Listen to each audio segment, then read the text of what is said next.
get these caps off. That's really funny. Yeah. That's really funny. Yeah. All right. Well, camera's rolling. Peace.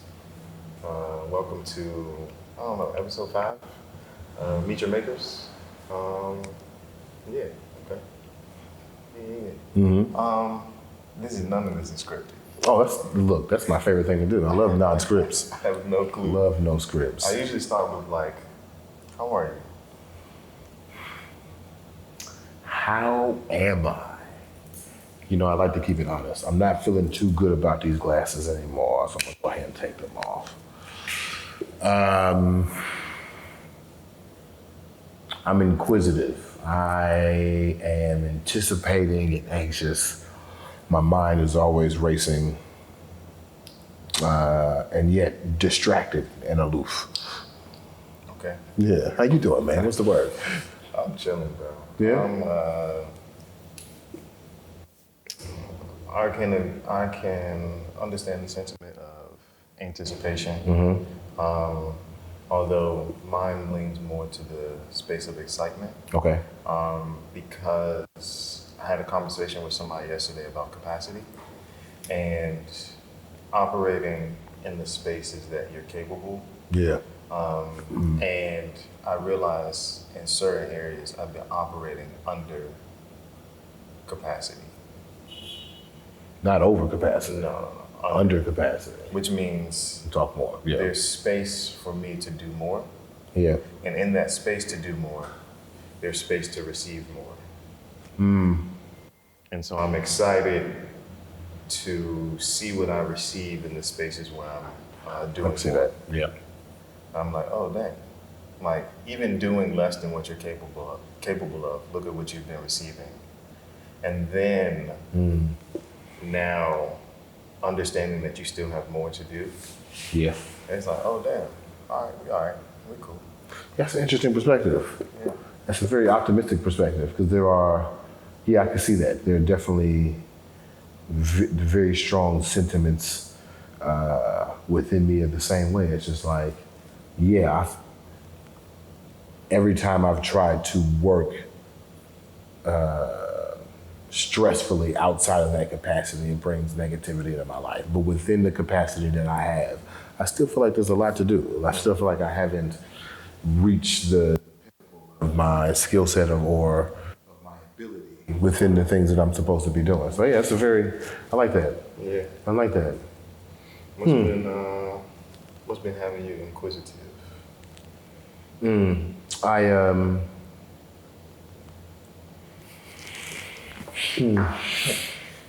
Inquiring the inquisitivity. Bemo's Inquisition. I had been watching my lady. I'm really into her in these last few weeks. We did I'll just take it back to a particular source. We did a podcast episode a while ago when we were watching Lovecraft Country.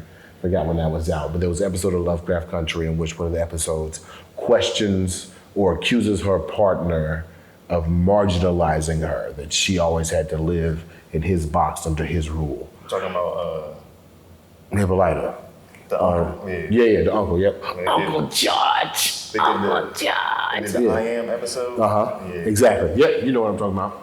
And so on the podcast, older mindset, still on the precipice, of course, but on the older mindset, I asked her, do you feel oppressed by me? Thinking she would say, nah, Brett, you good. You straight, don't worry about it. To which she said, yes. Oh, and I was like, okay. So bringing that to the forefront, I have been watching Imani and have been very curious about how women are oppressed and marginalized and how we kind of keeps them in these bounds of expectations.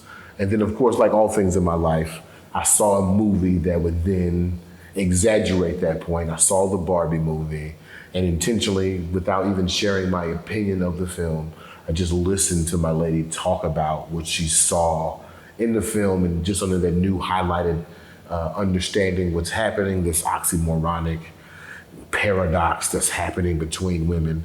And just listening to that, and I've just been wondering in my infinite mind of ideas and strategies, I'm wondering, can I create a world for her that is not that? Yeah. And even as I'm saying that now, I'm thinking about a James Baldwin interview on the Dick Cavett show where he was like, we don't want you to do it for us. We want you to give us the room to do it for ourselves. So even the thought process of, can I do it for, may there be even more oppression and marginalization upon the perspective depending on how it's executed. But I've just been really watching Imani operate through life and like, you know, in my infinite wisdom, code switching only happened black to white. Saying you go to work, you talk one way, you come home, you talk another way. But when I'm listening to my lady, she talks to her supervisor one way, she talks to one female colleague another way, she talks to another female colleague a different way, she talks to her father one way, she talks to her grandmother one way, and she talks to me a completely different way. All these things are completely different. And so like, in the code switching conversation, it's easy to identify which persona you should be attracted to. You should be attracted to the authentic self, your home self. The thing that's out in the world, the capitalistic self, is not true. But then I look at this experience of this particular woman and I see that even within her home self, she is frayed into different personas based on our expectations of her or the expectations placed upon her or even the pressure she feels for herself to respond to those expectations. It's just been very interesting just to watch and understand women from a different vantage point and with a different understanding. And, you know, I think I was telling you this earlier, I was on social media like every dumbass person in my generation. We should not be there. We should not be there. But I say that as I host a morning show on the social media. Make sure y'all watch Wake and Make a Bemo on Instagram, 8 o'clock every morning. But anyway, I forgot what I was about to say. Oh, you was on social media. Oh, I was on social media. I was scrolling, and I saw a post. It was a young lady who got sent home from work, deprived of her daily compensation in this fraudulent labor system. But she was sent home from work because her supervisor thought her pants were too tight. Now, it is completely irrelevant, but yes, this young lady, she had that thing, okay? Okay, just speaking, you know what I'm saying, as an appreciator of the visage, she had that thing. And as a publisher of a dirty magazine and just understanding the kink life and understanding your sexuality, it is okay that her manager looked at her and said, damn, she got a fat ass. What's not okay is that within a context of work, within a context of labor, within a context of looking over someone who is supposed to be providing a particular service, it is not okay to deprive them of their due justice, their due, or whatever the fuck they're owed because you're horny. Yeah.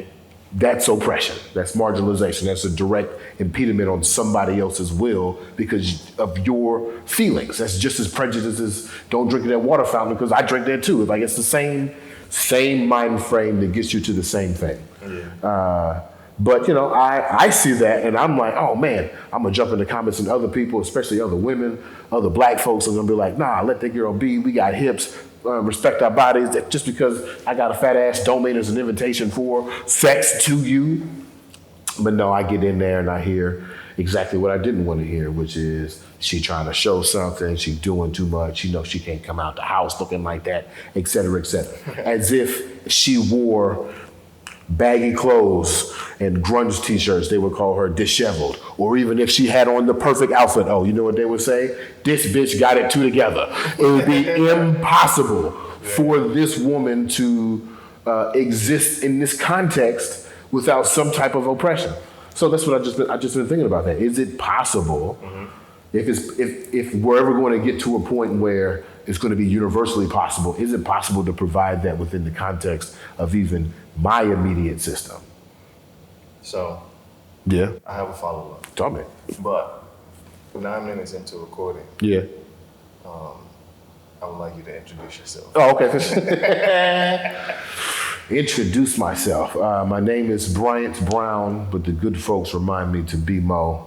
I am a person. I am a normal human being. I do a lot of things that I think will end in extravagant projects, such as curating art galleries and managing artists, publishing a dirty magazine. Got the morning show and the podcast, the New Blueprint newsletter, which we write on Substack. The organization I'm trying to build would be the New Black Brain Trust, just ways that we can think about new blueprints. I really feel like my role in this social evolution is to be an experimenter and an imaginator and a storyteller in those sense. But at the very core, I know you're gonna talk to like a lot of artistic folks. I was having a conversation in the shower with myself. Like, I don't really consider myself an artist. Like, I may be creative, but I don't consider myself a creative. I may do creative things, but those are really just a means to an end. I feel like I am a supporter of creativity. I am a muse for art per se. Like, that is my role on this planet, is to be an influencer of people who do great things. If I was a Bible character, I'd be Moses' brother, Aaron, or Judas, but we don't have to talk about that right now. I was not contacted directly by God, but I can hold the staff and I can talk the shit, okay?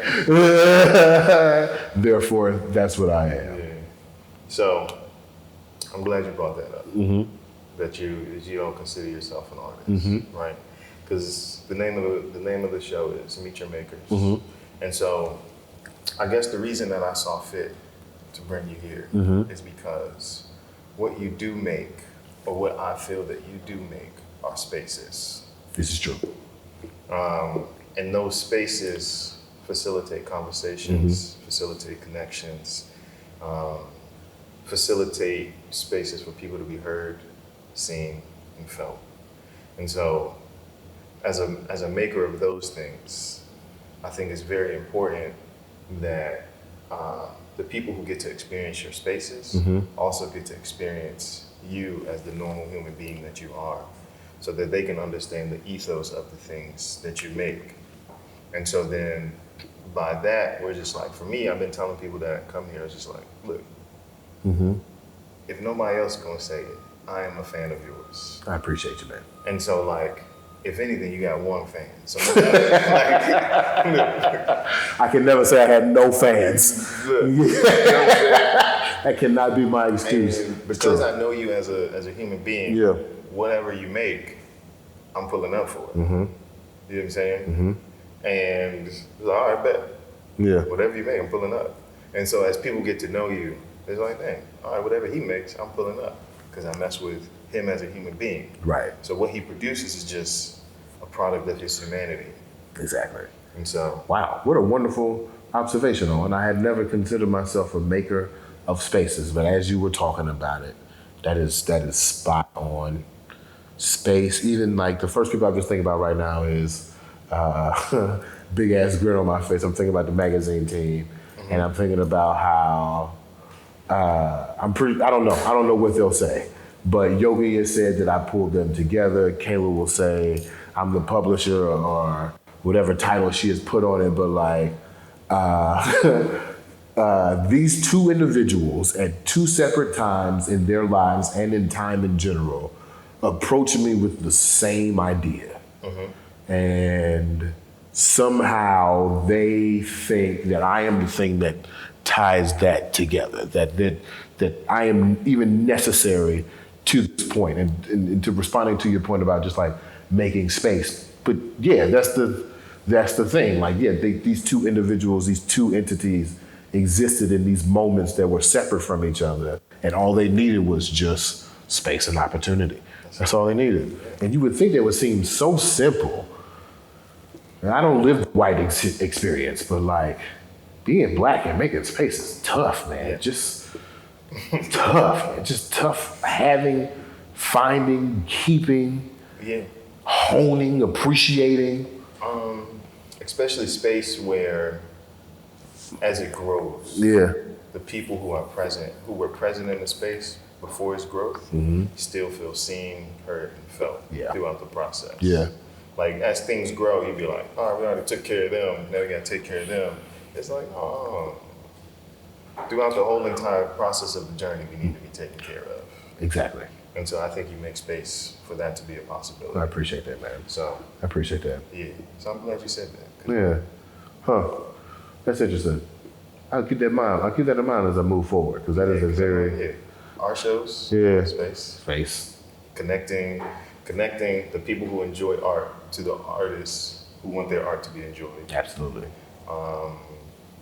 When you did the Smithsonian event, it's like space was there. Yeah. But then you create an opportunity for like the way some of the people was letting loose when they was dancing. Yes. Because of the encouragement that they were receiving. I was like, dang, this is like, I mean, like when the little kid is dancing, like, go man. Yeah. Oh yeah. Get it out, baby. Yeah, it's true. It's true. Yeah.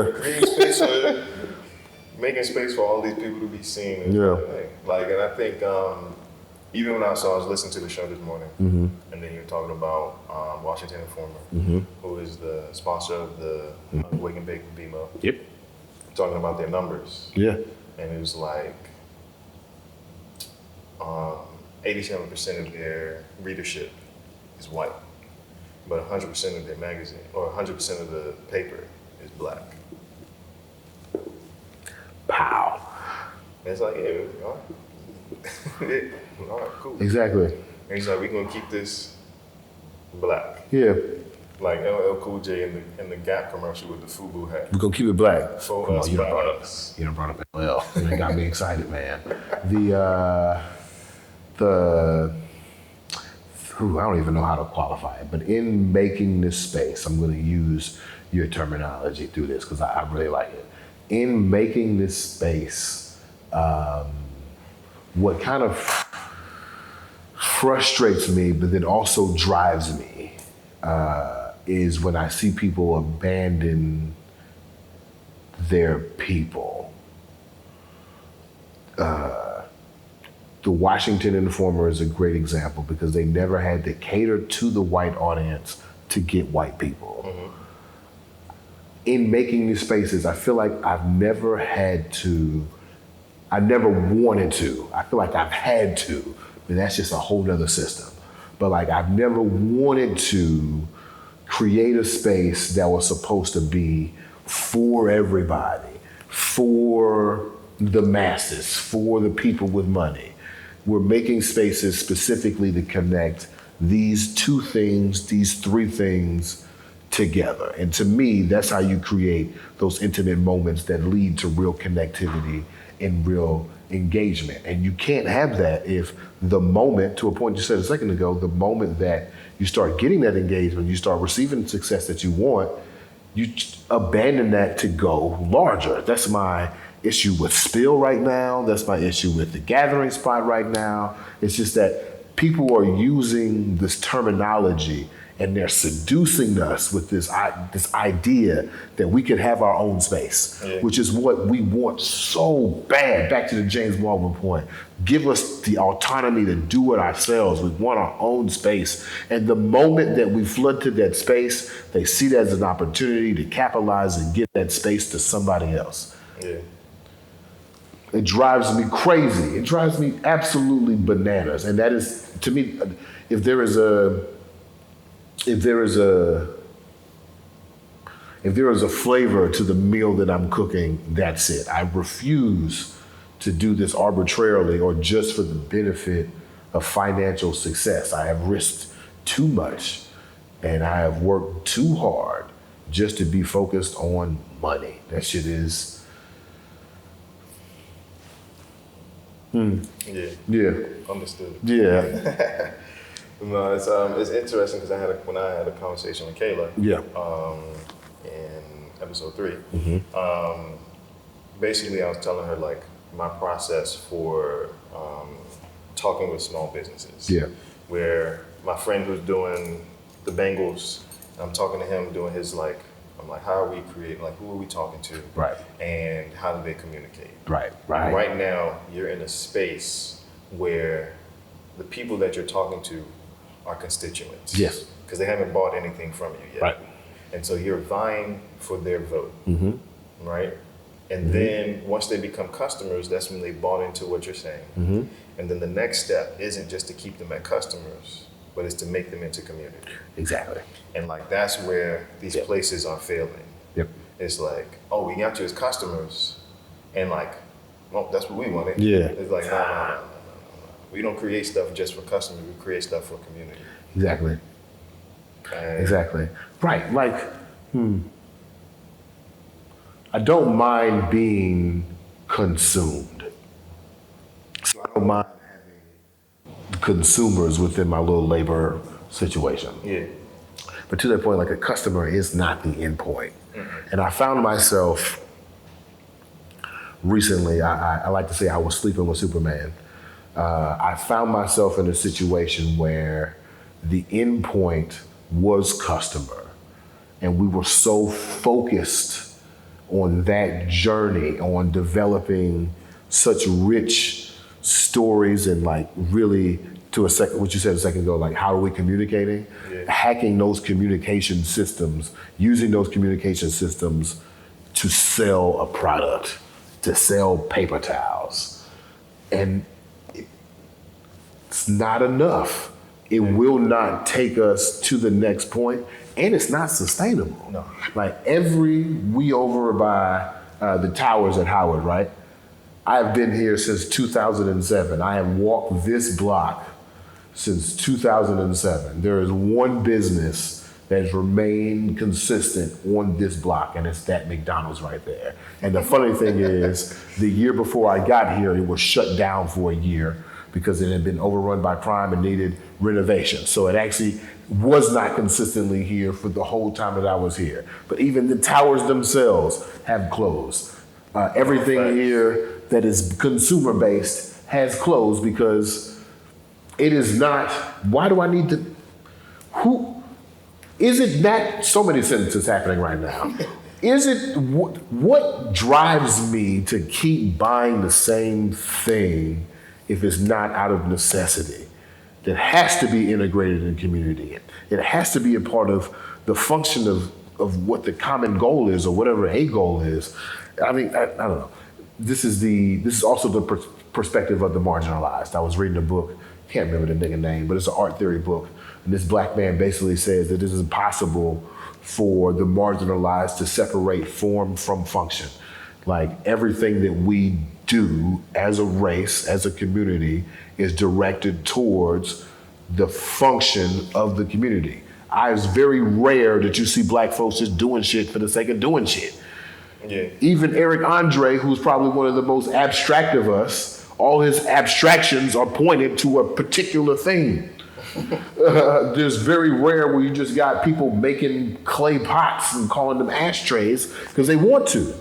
Is there a need? Is there a purpose? How does it serve the community? Does it free us?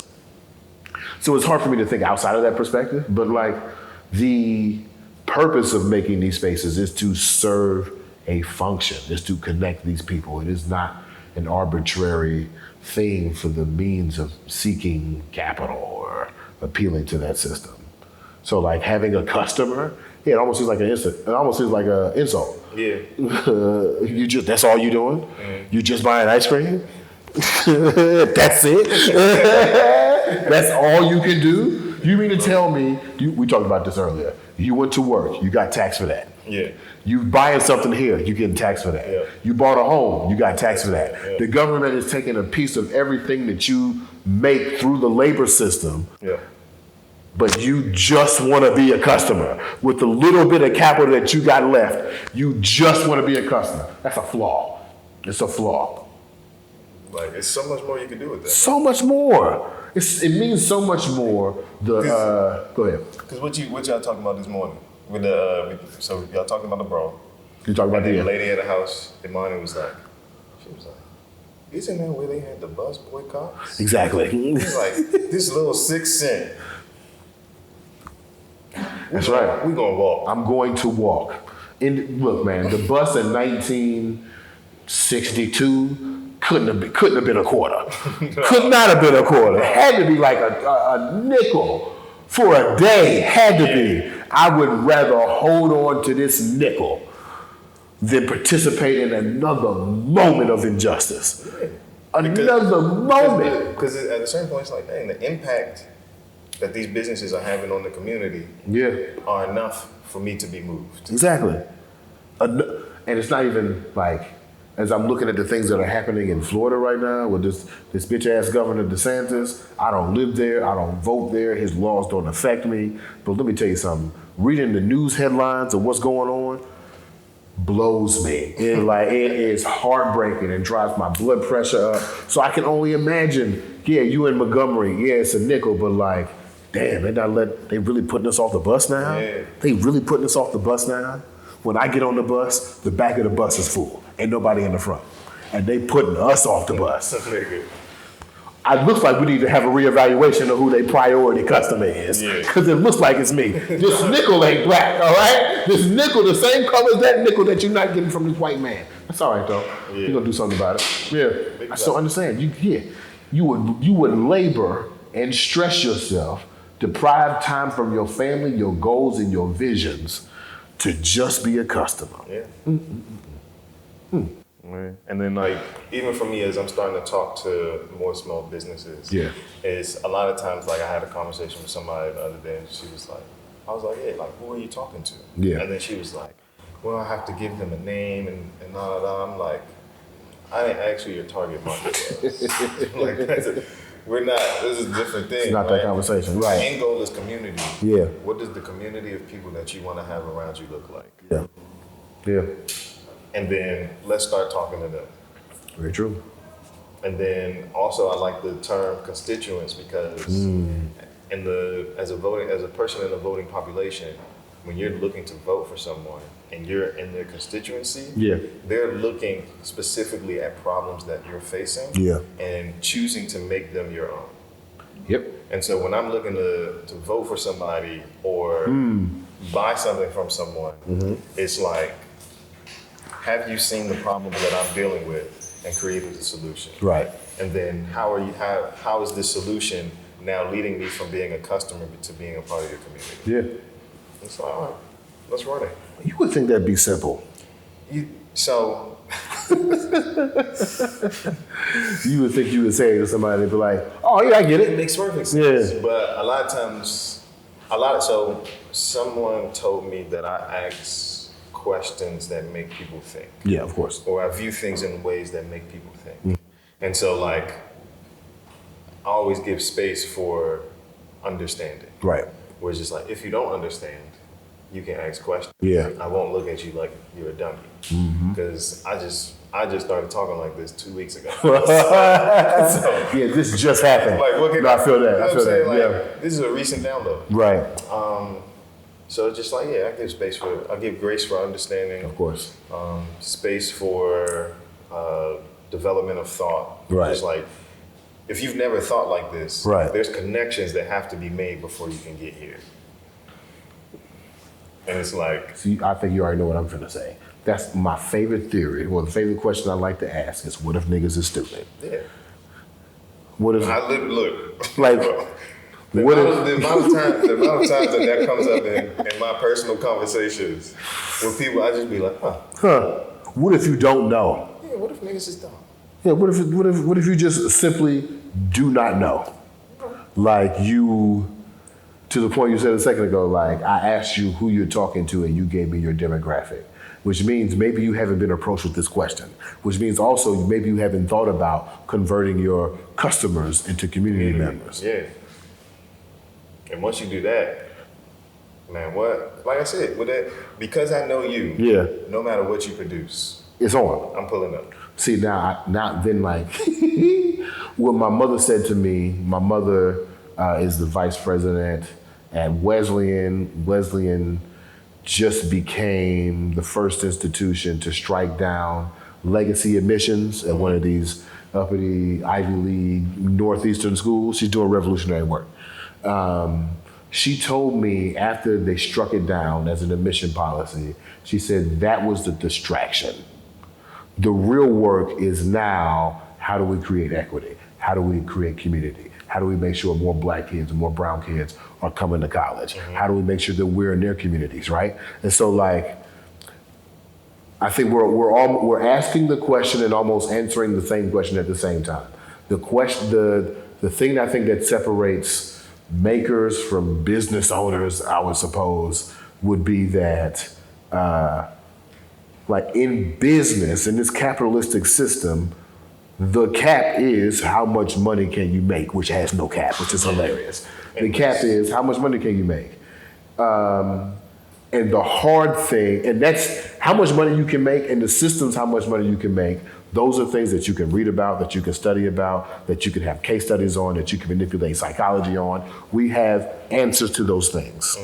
What we don't have answers to still is how do we create sustainable communities? Yeah. We have been trying to do that since humans became conscious. How do we create sustainable communities? And nobody has quite yet locked down the particular process, but to a conversation we were having earlier, it's not necessarily about locking down the process and the steps of the process. It's about mastering the ideology of whatever that thought is.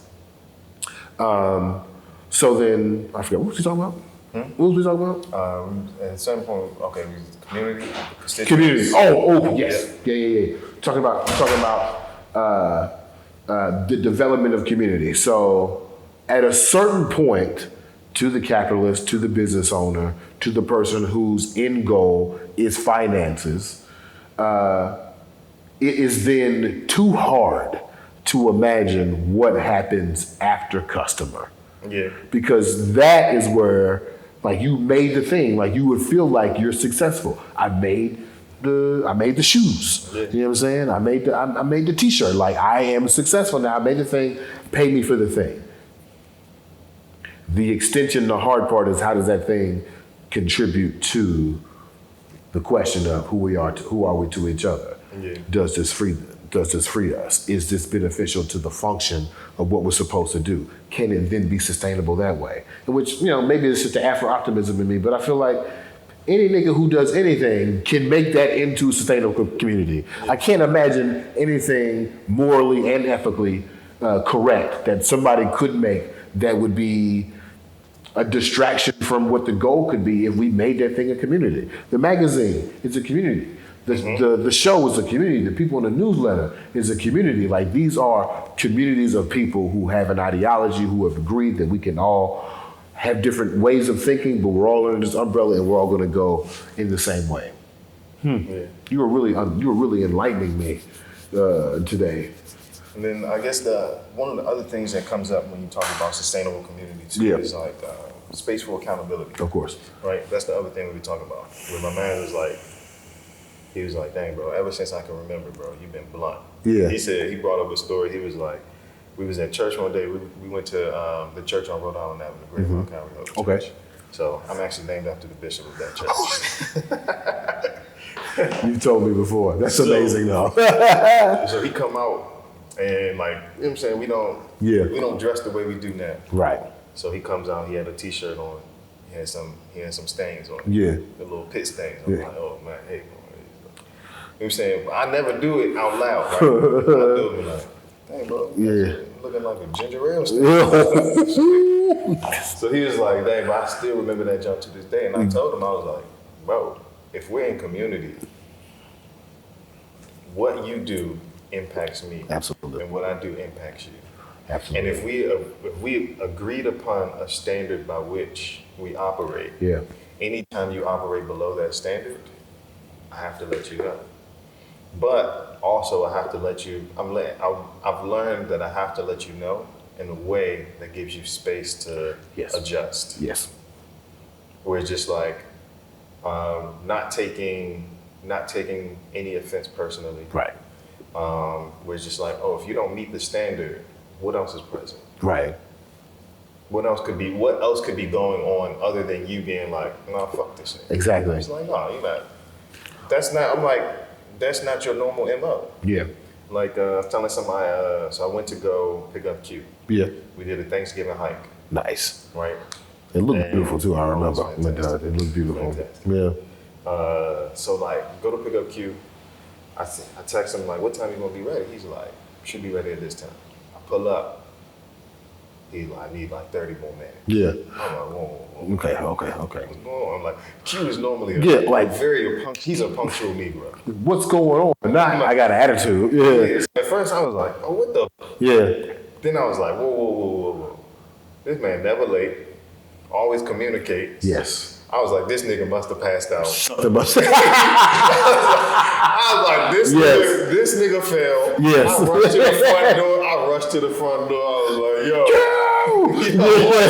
where you at, bro? I was like, no, but it's like over the course of time, like being in community, understanding how people show up, right. Understanding how people show up when everything is good, and then seeing how they show up when things aren't bad. That's true. When things are bad, and understanding like, okay, because things aren't at the optimum, what is your priority when you're not at full capacity? Right, exactly. And if I am at full capacity, where can I show up to support you?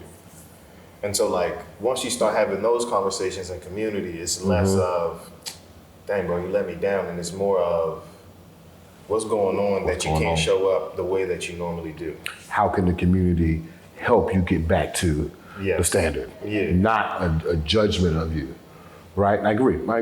But that is that's the beauty of developing community, is that you can have this grace and you can create this space for the people who wish to be involved with you. It's just that's another advantage of having that community member. It's just like, if the product is t-shirts, I can't have you in my t-shirt, or you can't wear the t-shirt if you know what I'm saying? There's no need for you to wear the t-shirt if you don't want to go outside because you're sad or you're depressed. You know what I'm saying? There's no need for you to wear the t-shirt, you know what I'm saying? If somehow your body don't exist no more. Like, we need these things all to be interconnected. Wow, I had a creative space. It's still blowing my mind. And kind of like the response, as we keep talking about it, just think about the responsibility of what that means. And there's so much. I do give grace. I have a lot of grace. No, based off the question. Yeah. What if niggas is dumb? Yeah. It's like, oh yeah. That's the start of grace. So it's just like, all right. It's like, okay. What if you just don't know? Yeah. But then like we get to accountability, and it's like, what if you do know and you have violated? Yeah. This is like second level now. Now we have created community, and now we need to create systems of accountability and consequence and justice, et cetera. But I feel like we haven't even got there. No. It's so hard for you. My brain just started being like, what's going on? What are you thinking about? We haven't been to this side of the brain before. Because like so much has been bogged down by freedom from oppression, let alone after that freedom, then trying to develop communities and then making them sustainable and then creating rituals from the sustainable. We are so... Yeah. I went to my man Maurice James Jr. He has an exhibition at Art of Noise right now. He has a piece called NAACP, the National Association for Aeronautic Colored People. And the purpose of the piece is supposed to put you in the mindset of, if black folks never had to operate this marginalized, oppressed space, where would we be in space travel? How would we already be in space? What would we be looking for? The lady at the house said something funny. She was like, I asked her, if black folks had been in space, what would we have already found? And she would have been like, we would have been to found another place to live. We would have been found another habitual place. Like, and figure out how to get there, it had been done already. But since, we've been so focused on freedom of oppression, we never got the chance to actually just get niggas in space. Like Neil deGrasse Tyson, you know what I'm saying? This is our first major public figure that is in astronomy. Astronomy? Yeah, astronomy, not astrology. Astronomy. It's the first nigga who's actually in the stars. That's actually like a true engineer in the space. And it doesn't matter that he's black per se. Like, he's just there and he's black. So we're just now seeing it. So now I'm thinking about our original thought, like, what would women be without that oppression? Can I tell you a very crude story? Speaking of making space, there was a time in my life where I was really into threesomes. Like, I just had to have them. I had a run, per se. And I think it's because after the first one, I was like, this is kind of like overrated and whack. And that's because I was participating in the threesome as you would see from like the normal pornographic male gaze, like very male-centered experience. And so, I was— people in the room and it's all about me. It's all about me, right? Because that's what male privilege is, right? Yeah. I got the dick, focus on me. So I was trying to replicate that, and I got to a point where I could do that the best that I could. And then I had a threesome with a bisexual woman and a lesbian. And there would come a point in the heteronormative male-centered threesome where I had reached exhaustion. And in the usual situations, that had been it. You know what I'm saying? We all watch a movie, go to sleep, whatever it is. But these two women kept going. And then they kept going to the point where I could rejoin the activities. And when I rejoined the activities, it wasn't centered on me. And I was like, And then watching these two women fuck each other, because it wasn't making love. I want to say make love because of what the results were, because it's just so beautiful. Yeah. But watching these two women fuck each other, I had the realization, in a very physical and metaphorical sense, that women have been holding back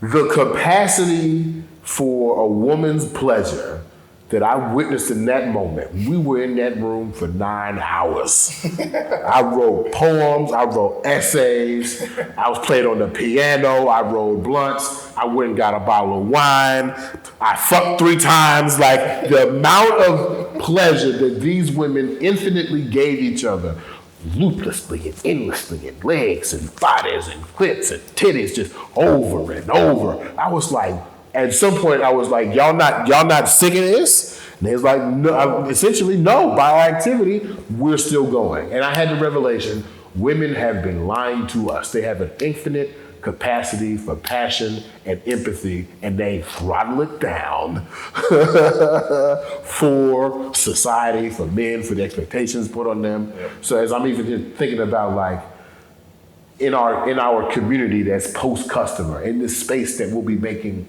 post-customer, in the space that I'm trying to make for my lady, do we even know what the infiniteticity of woman is? Have we ever witnessed the unlimited woman? And is it Erykah Badu? So, I had this conversation with Nico. Okay. We was at the crib. And nice. Talking about just like the depth of relationship. Yeah. The depth of platonic relationship that women get to experience with other women. Mm-hmm. Like, you don't hear about men having like these huge falling outs, right? Like, at least in my friend group, I don't hear about like men having these huge falling outs. But I also don't hear about men experiencing like extreme depth in their platonic relationships. Okay. And so, like, okay. At a certain point, because we're unwilling to explore the depths, we are contributing to our own deprivation. Agreed. We're like, me and Nico had a conversation, and we held hands during the conversation. If you ever had a conversation with Nico, hold hands? If you ever had a conversation with me, we get distracted easily. Okay. Like, like, You know what I'm saying? So y'all need to hold hands. Don't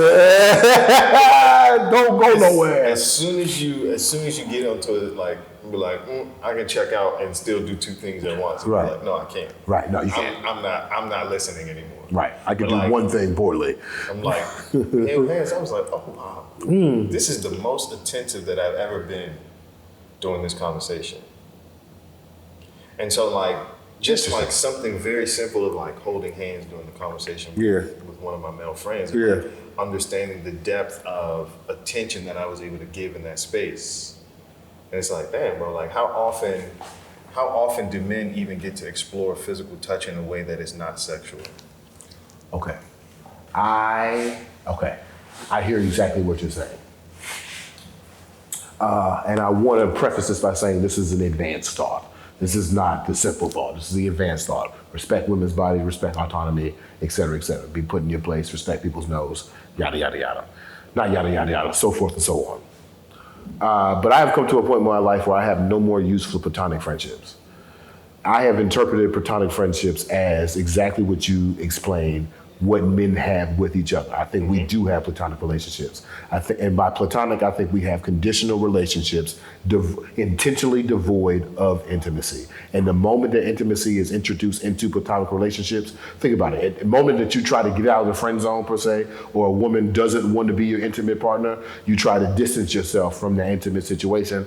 We could be friends really means fuck off for real. So like, right? So like, I have run out of use for non-intimate friendships. I would say that you and Nico holding hands in an interview is an intimate situation. And what men folk, especially the folks that's behind the precipice, right? Yeah. What men folk need to recognize is that you could be intimately connected to your friends and it not be sexual. Yeah. And it is normal, and that is the thing that I think women have absolutely figured out, is that I can touch your body, I can look at your body, I can even experience your body. That's another conversation though. I can even experience your body and it not be directly related to a sexual intention or a sexual outcome. It is an intimate relationship that we are having and experiencing with each other. And I think that is so, you are absolutely right. Women experience those friendships with each other in a very deeper way. I think a great test would be how many men friendships have had fallings outs and then have returned. Because I've fallen out with plenty of homeboys. Like in this moment in my life, I am hemorrhaging friendships. And I know it's me, and I'm trying to figure out what's going on. Is it me and my system of change and people aren't supposed to be with me in this moment? Is it me that I'm an asshole and I'm discarding certain people to the point of building community? Is it like I'm building a community that has these set of rules and these set of standards, and they don't want to be a part of that community? Again, like, a lot of grace. But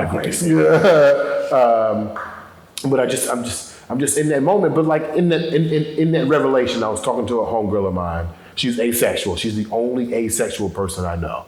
So interesting. I was talking to a homegirl of mine, and she sent me this long piece about wanting to be intimate friends with black men, but without the expectation of sexual results. And that doesn't mean we can't hold hands. That doesn't mean that we can't hug each other. That doesn't mean that we can't talk intimately and share details about each other and have emotional and intellectual, intimate moments. I mean, it is as valuable as a friendship, is as valuable as a relationship, I think, as you can get. And what we have done, especially in our Puritan, fake-ass society, is that we have over-exaggerated the impact of a sexual contact or sexual relationship. So now it's just kind of like weird that people hold hands and they don't go together. It's just, And it's like, I was talking to Kayla about it too, and I was like, dang, it's weird that like, you know what the inside of someone feels like, yes, but you wouldn't hold their hand.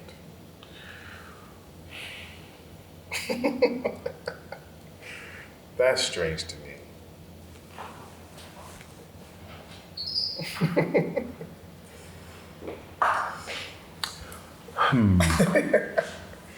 Okay. So if we're doing algebra on the statement that I just said, like I have no use for non-intimate relationships. well, now that I'm in a relationship, I don't think this way anymore. But like, there are relationships where, as you said it, I'm like, yeah, there are have women that I have been inside of that we would never hold hands or kiss, but we are great friends. Nice. And that's because it's just a different type of relationship. It's a relationship that's built around sex, right? But when we over exaggerate that's important, it's like, oh, like back in the good boy thinking. So I remember when I first got into high school, got out of high school, I used to think the only way that you should and could have sex with a girl is if you were her boyfriend. So what does that mean? It means every time I'm trying to have sex, I'm trying to convince a girl to be my girlfriend, which is not the thing to do, and very unsuccessful. Yes. And it's unsuccessful because like women, like men, they want to have sex too. But the assumption that, oh, I need to be in a relationship, I got to make a proper woman of you, et cetera, is like, it's so overblown, but probably misogynistic for real, that like it has kind of affected the way that we have. What's up? That's definitely misogynistic. Probably misogynistic, yeah. I call it that good boy shit, like. Yeah, like I don't. Date a nice guy. That nice guy shit, that's what it is. Like, I'm nice, why don't women like me? Yeah. Yeah. But then like, cause then it also gets to the point of like, so a lot of times men devalue women based on the amount of men that they've been with. Yes. As if a man coming into your life takes away your value from you. That's ridiculous. Whereas like a lot of times what I often hear from women is like, oh yeah, I set that nigga up for success. Facts though. Like, no, he was good. All he had to do was just not fuck up. Yeah. And I'm like, yeah, but like for men it's just like, nah. Like if one of your mans comes up to you, he's like, oh yeah, I was with her before, but you don't want to mess with that. I'm like, you that bad? Yeah, I guess. That's on you, brother. Are you that terrible of a human being? It's a different conversation. Yeah. But yeah, like the good boy. The good boys, the good boy mindset. But I'm going back to the point. That's why I was thinking about women and creating these community spaces and really watching them and observing them just to see how we can create like these unlimited spaces. That was the question I asked you. Have we ever seen the unlimited woman? Yeah. And I'll give you a secret. Like you see women unlimitedly when you decenter yourself from the threesome. That's a metaphor. The literal thing is when you decenter yourself from the woman's experience, you get to see the infinite woman. It's magical, and it doesn't take place. It's not gonna happen in the club. It's not gonna happen on social media. It's gonna happen in intimate rooms when you're having conversations, and you just step back for a second and be like, her life is not about seducing me, enticing me, trying to get me, trying to fuck me, trying to not fuck me. Her life has nothing to do with centering the male experience. If you put yourself in those situations, you can see how women are infinite. Copy and paste that to black. And same thing, like if you can, if you only see the infinite blackness when you're able to like give grace to that experience and like let it authentically grow and matriculate into something beautiful. And I know it's Afro-optimistically stupid, and I know that the scholars say that Afro-pessimism is where it is, and that you know what I'm saying, will forever be a part of this lower social caste, and it hasn't gotten any better in your lifetime. I know. I shouldn't have grace for certain people, but I just feel like if given the opportunity, we could convert every customer of blackness into a community of such. And it starts very smallly, though. That's another thing I'm very interested in. Speaking of, like, if the focus of this series is like meet the maker, there's something that I think people have overlooked, and that's small. in order to get the big, you gotta have small. And you have to appreciate small. Every one of the events that you've been to, every one of the artists that I have, we're not talking about large groups of people here. I think the largest event I did was at the back of Capo when Blackstone performed with me. There was 225 people in the back of Capo listening to a live band. And in that room, I was like, oh, there's too many people in here. Too many people here. Because like, if it's 225 people in here, they all aren't gonna know Queen. They aren't gonna know Nine. They're not gonna all walk up to them after the show. There's not gonna be that intimate connection. Therefore, I just made some money. Cool, it was successful in that sense, but like, whatever.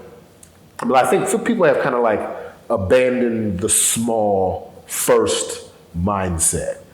Like, do it for your people first, do it for your community first, and then expand and scale. But if you're always focused on the scale thing, if you always just want the late night show on NBC, you will never have the show that's specifically for your community. If you want the Washington Informer that goes out to hundreds of thousands of people and it's all black and it has 87% white viewership, you're never gonna have that like abandoning the very core, the very small thing of what you do. It's just impossible. It's impossible. If your goal is always going to be integrated to something larger, bigger, whatever, then, you know. Yeah, heard. Yeah. Well, sensational conversation. I'm glad you have me. Oh, it's very rare that I get interviewed.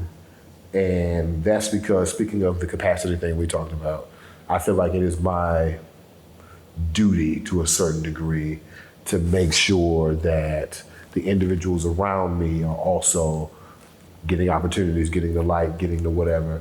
And I like to put those individuals out front. You might see me hollering and screaming on Instagram or whatever social media platform, using my charisma to my advantage. But that's just the Diddy way. I really want Total and 112 and Diddy, not Diddy, and Biggie. I really want them to be out front. So like, it's very rare I get to sit down and talk about some of my processes, and just to continue that, like what you're doing here, especially with the class of people that you're talking to. And class, I don't mean caste system. Like class of people, I mean like the generation of creators and makers in this city at this time, I think will be gigantic.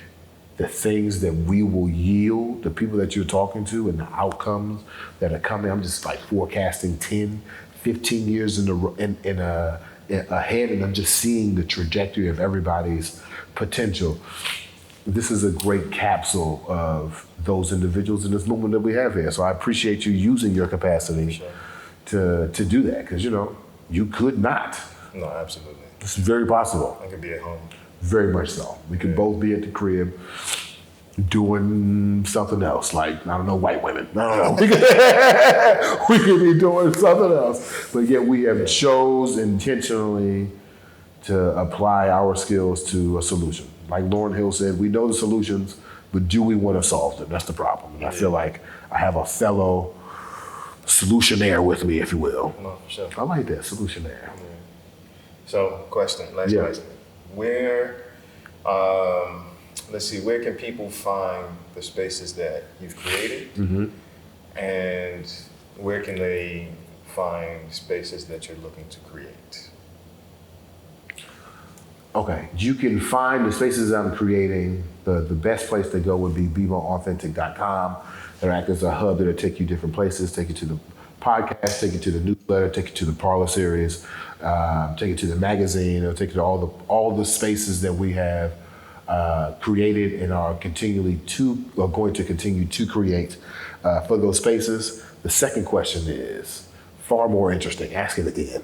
Where can they find the spaces that you're looking to create so that they can be involved in these spaces?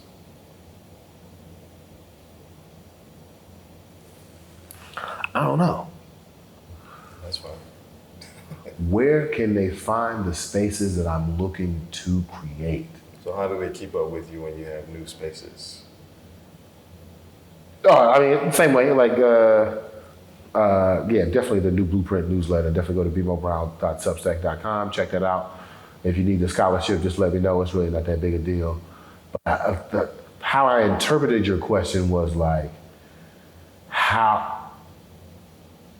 when I gotta tell a story, sorry. That's fine. When Oklahoma was being opened back in the day, you probably heard the term of like Oklahoma Booners, Oklahoma Sooners, right? Mm-hmm. So let's just say on August 5th, which is the new Black holiday, on August 5th at midnight, everybody was lined up on the Texas line around Oklahoma. And like at midnight, they opened the border and you could run into Oklahoma and stake your land. Oh, that's wow. literally what happened, right? Crazy. And they called those boomers, right? So that was equal opportunity. So that's how Tulsa come around, right? So like imagine there's a nigga out there running like, I got it, right? But then there's also Sooners. There were the people who stuck across the line before midnight, stake the ground in and act like at midnight they were like, oh, he's here the whole time. Yeah, I just got it or whatever, right?